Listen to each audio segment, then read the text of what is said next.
Естеріңізде болса, жетісі 6-2019 жылы Түркістан облысы Арыс ауданында екі инкассаторды еңбек демалысындағы әріптесі өзінің сыбайласымен бірге өлтіргендігі баспасөз ақпарат құралдарына жарияланған болатын. Республикамызды шарпыған бұл жағымсыз жаңалық жалпыны жаға ұстатты. Аталған оқиға бойынша тергеп-тексеру ісі аяқталып, іс Түркістан облысының мамандандырылған қылмыстық сотына өткен.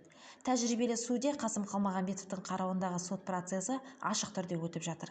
Процеске Жемқорлық және заң газетінің журналистері қатысып, істің бағытымен танысып қайтты. Байқағанымыз, судья Қалмағанбетовтің іске қатысушылардан жауап алу барысында көптеген мән-жайдың басы ашылып жатқандығына куә болдық. Қазіргі таңда соттан не сұрайсыз? Нақты 10 күн уақыт берсеңіз, адвокат толыққанды танысып, өйткені бізге жаңа айтып кеттім, өзіңізге тергеу істерінен қарсы болған сұрақтарым бар.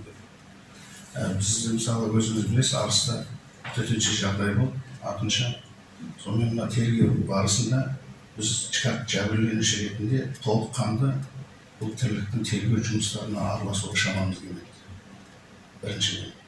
Екіншіден, кеше кейін бізге келіп, тергеуші Кенесарин таныстырды, тергеу құжаттарымен таныстырған кезде біз ол кісілерге жазып бергенбіз өзіміздің қарсылықтарымызды сотқа жіберу жөнінен. Ал ол кісілер пошта арқылы жіберді бізге, біздің қарсылығымызды қабылданбайтын жөнінен. Сот процесі әлі де жалғасуда. Алдағы уақытта қандай да бір жаңалықтар болып жатса, өздеріңізге жеткізіп отыратын боламыз. Ұрлық түбі қорлық.